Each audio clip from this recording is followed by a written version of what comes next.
So what we're going to talk about today is finding your why. And for me, this is a pretty exciting topic. I hope it is for you. Because when we talk about growing our business and doing incredible things and helping the families that we serve, your why is such an important part of it. If you don't know why you're doing what you're doing, you're probably not going to do it for very long, right? So that's what we're going to talk a little bit about today. I'm going to share a few stories with you, and I'm big on actionable items. So I'm going to give you some how-tos as we go, but here's the thing. Don't feel obligated to write things down and to try to remember these questions. If you will see me over at the booth later, give me your email address. I will actually email you a lovely takeaway sheet to make your life just that much easier. Fair? Okay. All right, well, let's jump in and see what we can accomplish today. So, where are we at today? I kind of want to back up a little bit, and here's the thing. It's been about a year and a half since I've gotten to stand on a stage in front of a group of people, so all I can say is thank you. This is so exciting to be back with everybody. So we've been through quite a lot, and I think some of the other speakers have mentioned that. We've been on quite a journey together as an industry, as a world, right? And things really, really have changed. So where we are today, things are looking a lot different than they were a couple of years ago, for sure. Right?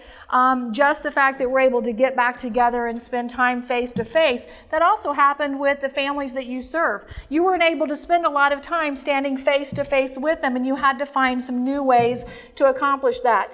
But thankfully, we can take a big sigh of relief. We're getting back to what some would say is normal. My hope is that we're not getting back to normal. We're creating an amazing new normal. We're diving in deep and doing things even better than we were before. That all these new things that you learned over the course of the last year and a half, and how you did things and why you did things, hopefully you'll take the very best of that and carry it with you forward. It's really going to serve you well in the long run.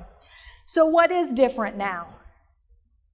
I think that we're finding that, we all stood back a little bit, and when the world stopped, the world shut down, we started to reevaluate some of our priorities. It's amazing how important family became to us, spending time with people we love, realizing that being away from one another was so damaging in so many incredible ways. So what's different now is I think we have different priorities. I think now our why is more important than it's ever been. I think it is in our daily lives. I think it is with our families, with our staff members.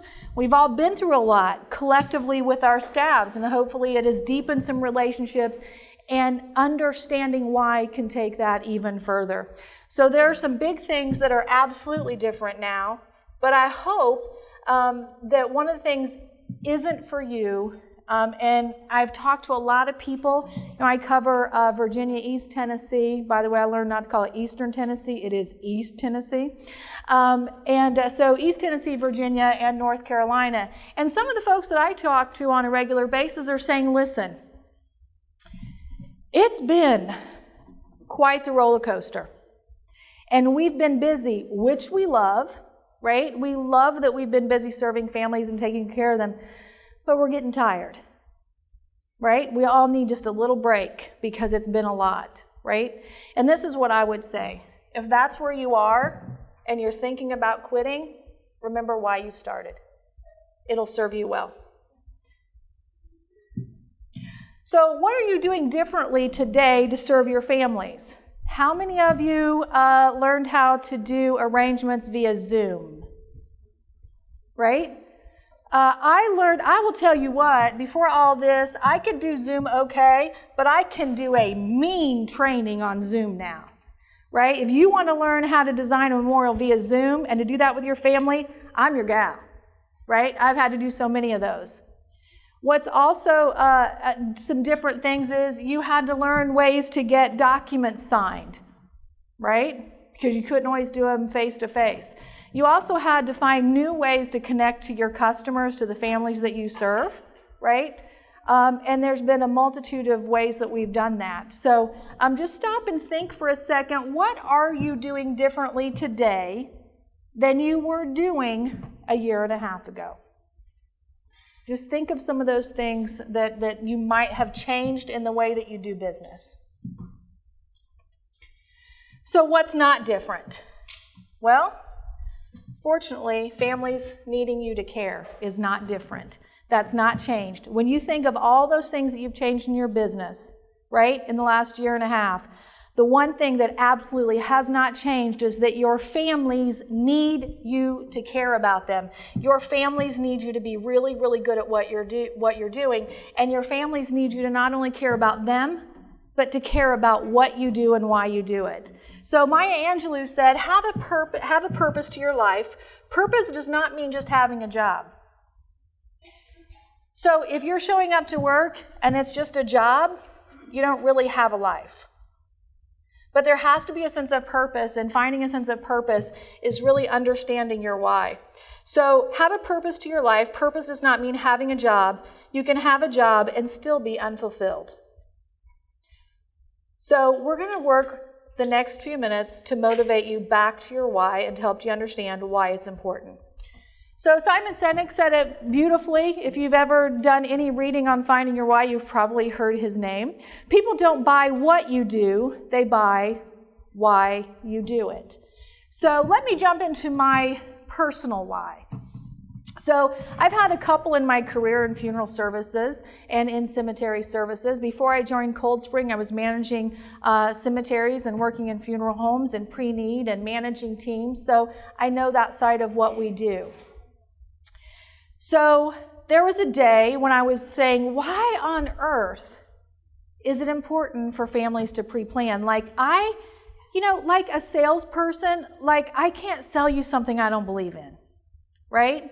Like if I was a car salesman and I didn't like the car, I couldn't sell it to you. I just couldn't do it. But if I love what I'm selling, it's the easiest thing in the world. If any of you are in sales, you get that, right? So I had to sit down and really understand, why is this even important? And so as many of us in our industry, we have some sort of a guidebook or some worksheets that we provide to families, helping them make their decisions. And so I looked at that and I thought, why? Why is this important? And when I sat and looked at it long enough, I thought, you know what? I love my husband like crazy. We have been married for over 30 years, right? And so, yes, I'm old enough to be married. You guys are like, oh, there's no way. Yeah, I'm old enough to have been married 30 years. And so I thought, when my husband passes, yep, I assume he's going first for two reasons. We know that generally speaking, women outlive their husbands, right? I don't know if it's a reward or what. But the other thing is, all the women in my dad's side of the family live to be 100. Right? So chances are I'm going to outlive my husband because men go first. And two, the women live to be 100, right? So I feel pretty certain about that. So I thought, you know what? When my husband does pass away and I'm sitting in an arrangement room and I'm trying to finish all of his arrangements, we don't make any decisions without each other. And it's, something never really happened to me until I've told my husband, right? And I thought, what I'm going to want most in the whole world sitting in that arrangement room is I'm going to want my husband's voice.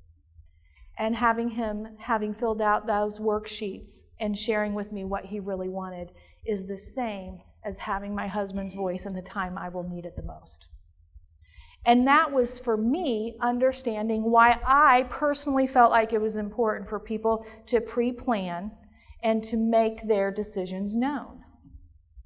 So the thing is, I always got really, really excited about memorialization.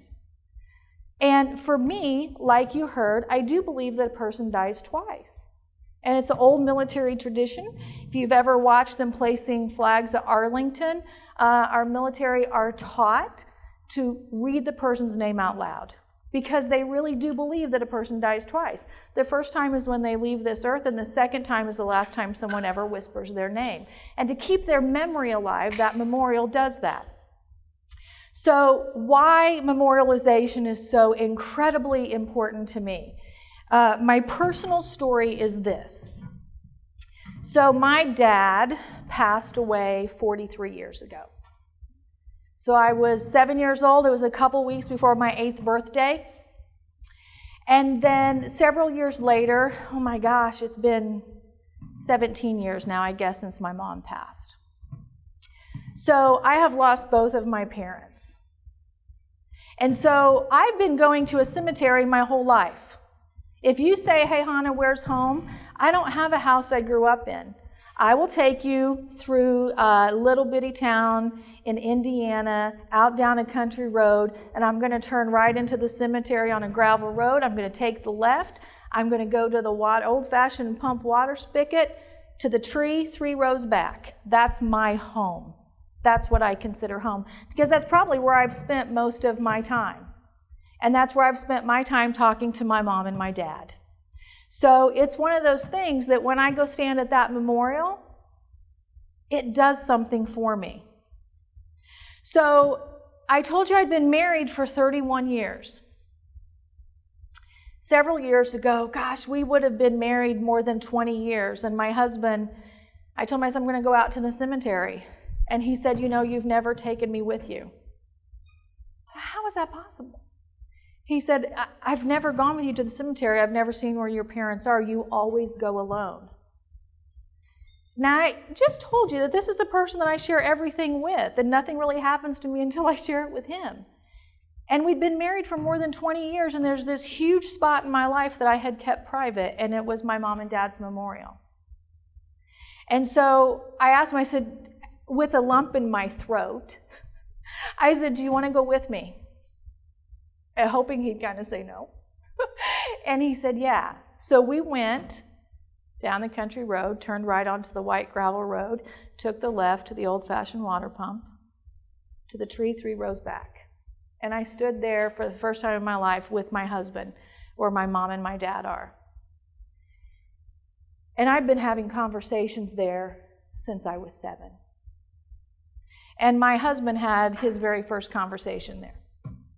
And my husband stood up in front of that memorial, and he said, thank you. Thank you for your daughter. Thank you for raising such a wonderful woman. And I promise to love her the way you would want me to for the rest of her life. And that day, that moment, standing in front of that memorial, offered me some healing I didn't even know I needed. My dad had the opportunity to have a conversation that you would have when you're asking for a daughter's hand in marriage. It took a long time to get there, but without that memorial and without someone putting their art form and their care into creating it, I would have never had that moment. Now let me ask you a question. Now that you know my why and you know why memorialization is so incredibly important to me, would you trust me with your memorial? If you knew that about me, and you knew why I felt like this was such a huge thing for your family, and I know what it might do a generation from now for your family, would you trust me to do that for you? I see a lot of heads shaking. That's the power of why. That is what can make a difference. So, people don't buy what you do, they buy why you do it. I'm not so sure that people ever bought memorials off of me, but I am sure that they bought the reason why I did them. And in that moment, when I would share my why, they would understand why their memorial was going to be important to them too. So the why found them when it needed to. So a few companies, not just emotional side, but we'll talk about a few other things here. So a few companies you might be familiar with. So Apple, right? That's the big one Simon Sinek talks about in understanding your why. Apple's why is think differently. The whole purpose of Apple is not to sell computers and phones, but to think differently, to be disruptors, and to challenge the way that we do things. Harley Davidson. I like Harleys, we ride Harleys, I'm a motorcycle gal, that's not made up, that's true. And I will say Harley Davidson They're selling you a lifestyle, right? They're not selling you bikes. So my son, who, you know what? The best thing in the world, my son sent me a text message last week saying, hey, Mom, thanks for being my coach. And so I coach my son through business things. That's what I do for him. I'm like, I didn't know I was coaching. I just thought I was being a good mom.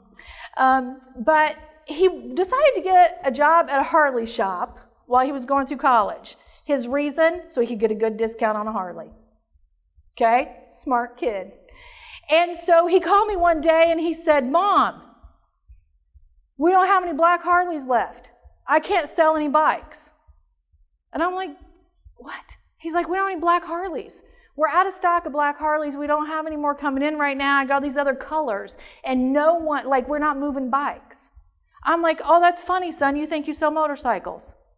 And he's like, what do you mean? I said, would you quit trying to sell motorcycles? And would you, the next person that comes in and says, oh, when you have black motorcycle in, I'll buy one, say, in the meantime, let's go grab a couple of bikes and go for a ride. And then they're going to have the experience, right? By the time y'all get back, all that guy knows is he was out riding with his buddy, right? This salesman that became his buddy. They went out for the afternoon, blew off some steam, and had a good ride. And when he comes back, he's not going to care about the color of that bike, right? So my son calls me a week later. He goes, Mom, I'm the only one selling motorcycles. I said, because you're not selling motorcycles. You understand, Harley, you're selling a lifestyle. Huge difference, because he got the why people were buying and why Harley was selling motorcycles. So Bombas. Have you ever heard of Bombas?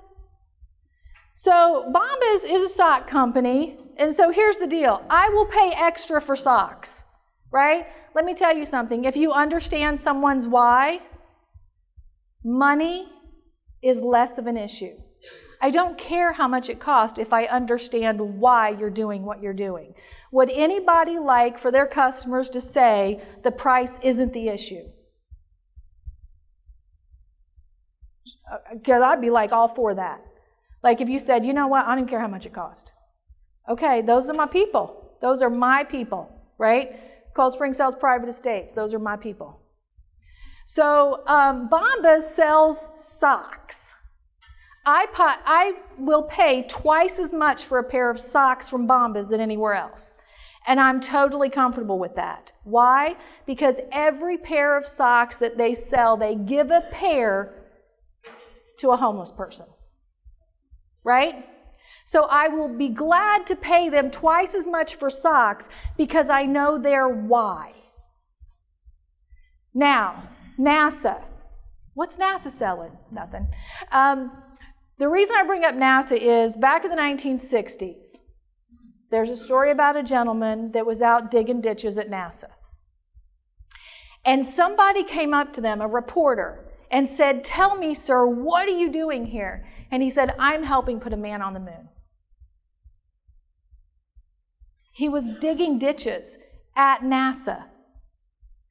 It's a matter of perspective, because your perspective changes everything. He wasn't digging ditches at NASA. He was on a team that was helping put a man on the moon. He knew his why. His what didn't seem to make much sense connected to the why, except for his matter of perspective. It's not how you see things, it's how you choose to see things. So, when you're ready to quit, remember why you started. Think of that guy at NASA. So how do you reconnect to your purpose and allow your purpose to reconnect to your team? So here's a really simple formula. If you consider what you do, so I want to contribute something so that it makes an impact. We want to fill in contribute and impact, and that will help you understand your why. So here's some of the questions. Why are we doing this? Why as a company or why as a team are you doing what you're doing? Why? You can answer that question. Why are we in business? And let me tell you, if the whole reason is to make money, you may have an issue. I will call that one out, okay? Because, and this is why I say that, it's not that I'm against making money, I'm 100% all for it, But what I do have a big concern is that if someone were to look at me and say, I do what I do just to make money, the families that we serve and the communities that we are deserve people taking care of them that know why they're doing it. It needs to be more than money, right? Thinking of my friend Debbie right here. Like, she gets it, right? There's people, I can look at some of the people in this room that I know, and I'm like, you can make great money doing what you're doing, but that's not why you do it. You do it because it's important, right? You do it because it makes a difference. You do it because people need you. So why do we exist?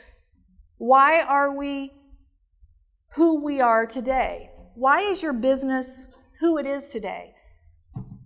Why are we good at what we do? That's one of my favorite ones. If you can start to understand why you're good at what you do, you're pretty far down the road as to understanding your why, right? One, admit you're good at something and be really, really proud of it, and then understand why you're good at it. What do people say about you? Have you listened to what people say about you? The people on your team, the people that you work with, the families that you serve, what are they saying about you? Because the thing that they find the most appealing about you is probably going to lead you to your why, right? So I had a compliment recently that a friend called me and she goes, like, storytelling is your superpower. And I'm like, okay, if there's a superpower, that'd be the one I'd want, by the way. But it was listening to the people around you. What are they saying about you? And what are we great at? I mean, really great at it. Not just that you're good at, but what's that thing you're really great at? Are you great at being compassionate towards people? Are you great at caring about people? If you're managing a team, are you great at helping people be better than they were the day before? Just think about those things. So when you start to answer some of those questions, you can boil it down to this really, really simple statement that what you want to contribute to the world through your business so that you can make what impact. Now, why on earth is this important? Because if you really want to start driving some marketing and change the way you do business and build your team and grow your business, I'm telling you, this is one of the best things that you can start to understand. So how to build your staff's confidence in sharing their why with the families you serve and allow it to guide your marketing. So when we consider this, like I just said, when you know your why, you can reframe your marketing. Why is that important? Because just like Bombas socks, there are people that want to do business with you, not because of what you do, but why you do it. There are some people that pre-plan, whether it be cemetery, funeral, no matter what it is, they're doing that because it's logical and it makes sense. How many of you had someone walk in and say, my financial planner told me I had to, right? There are those people that are very logical. There are other people, right, that say, listen, I love my family and I need to get this taken care of. There are people that walk in the door that know their why. So let me tell you one of my favorite stories ever from serving families. So I had these 3 guys walk in my office, and it was a combo location, and I will date myself right here, I get it. They look like ZZ Top, right? So I think nowadays people would refer to that as maybe Duck Dynasty, the long beards, that whole thing. And in other words, they were not young because it takes a long time to grow a beard to here. Okay? So they come in and they said, hey, listen, we need to talk to you. I said, oh, sure. And they said, our mama is not doing well. And we need to see what she had taken care of, what she pre-planned. And she said she had everything done, but we figure she probably just bought her space and that's it. And we don't have a lot of money. And so we need to start putting money together now and be ready for this. So we got to know what's ahead of us. And I said, okay, first of all, how old is your mama? Right? And they said, she's 94. And I said, okay, that's amazing that your mama is 94 and she's still with you. That is something to be thankful for. Now, beyond that, let me go pull everything and let's see what your mom did. So I will tell you, if I close my eyes, I am like right back in this arrangement room having this meeting. So I walked back in and I had a piece of paper with me.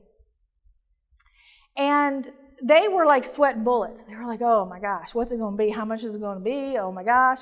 And I said, hey, listen, I don't have a bill. I don't have an estimate as to how much this is going to cost you. And they said, what? And I said, oh, no, your mom got it all taken care of. And I said, in fact, if you want, I'll show you the flowers that she picked out and paid for. It's done.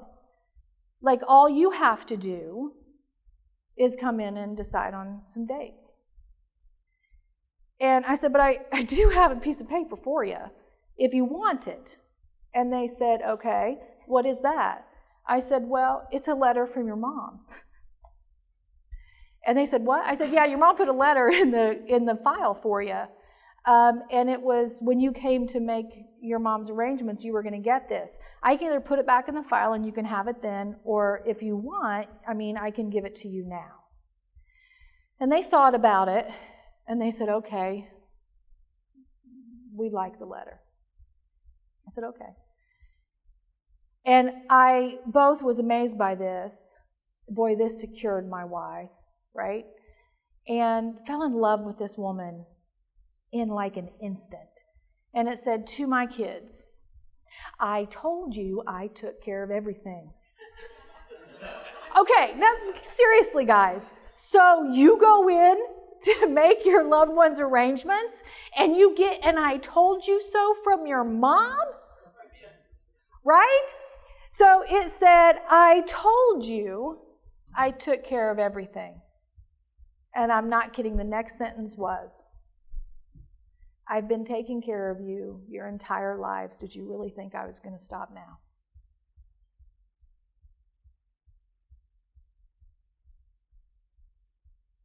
That's amazing. Can we just all say, that's amazing? So it was another one of those moments that it just sunk in deep to me why we do what we do, right? And I'm kind of struggling with a thought in my head. Before I came down to speak today, I got a phone call. And one of my best friends in the world passed away. And his daughter called me. And she said, we just came from the funeral home. This was like an hour ago, guys. So we just came from the funeral home.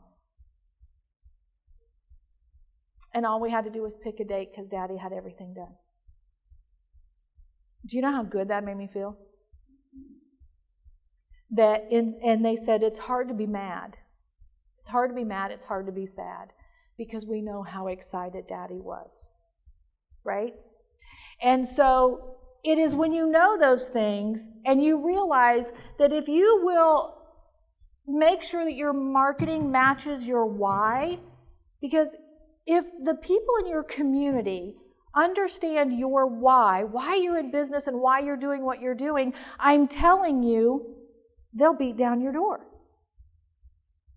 Okay? So that is the big role that why has in your marketing. So how can you help your staff connect with their why? One thing I will do is say, give them permission to learn their why and to share their why, right? That's one big thing I've always been an encourager of, is if you have a why and you feel really strong about your why, and if you share that with people, it will change things. So storytelling it really is an incredible way of connecting. If you've not done any workshops or read any books on storytelling, I would encourage you to do that. Here's one thing, asking families their why. It's amazing how if you ask someone else their why, let me say this. When you heard some of my whys or some of my stories, did you start thinking of your why? Did you have any connection? Did you think, yeah, I agree, that's why I do what I do too? Because when you hear someone else's why, it starts to pull the why out of you. Okay? So have your folks ask their families why. Why are you doing this? okay? Let me back up just a second. When we talk about marketing, that's super important. When we talk about team building, I did something similar to this with a group of people, of my customers. One of them said that he had asked his team why they do what they do, and one of the salespeople on his team said, I work so hard at what I'm doing because I want to earn enough money to buy my family our first ever home, her and her boys, right? And knowing that about someone on your team can help you help them, okay? So it's in your marketing, it's in building your team and building loyalty of your staff and your teammates. It will go really, really far. Again, asking families their why will help you find that common ground. Give your team permission to share their whys. And here's the tough one, is lead the way. Like, you do the work, you understand your why, you communicate your why. Lead by example. So here's a few ways to find your individual why, or questions to ask people on your team. What do I do every day? What on earth do you get up and do every single day? What's that look like? What job do you have? Why is it important to you? It may very well be because I'm trying to, pay for a house for my family that they've never had. Or it might be, why is it important to me? Is because I lost a loved one. I know how hard this is, right? And I want to do that for other people. I actually had a staff member of mine that she had joined a sales team in funeral sales because she had lost her dad, and the sales counselor did such an incredible job and was so gracious and helped them through it that she wanted to do that for other people, right? That was her whole why. So what difference does it make what I do?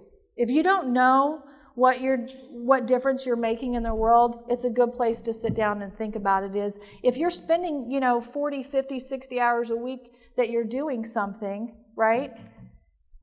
What good is it doing in the world? What difference is it making?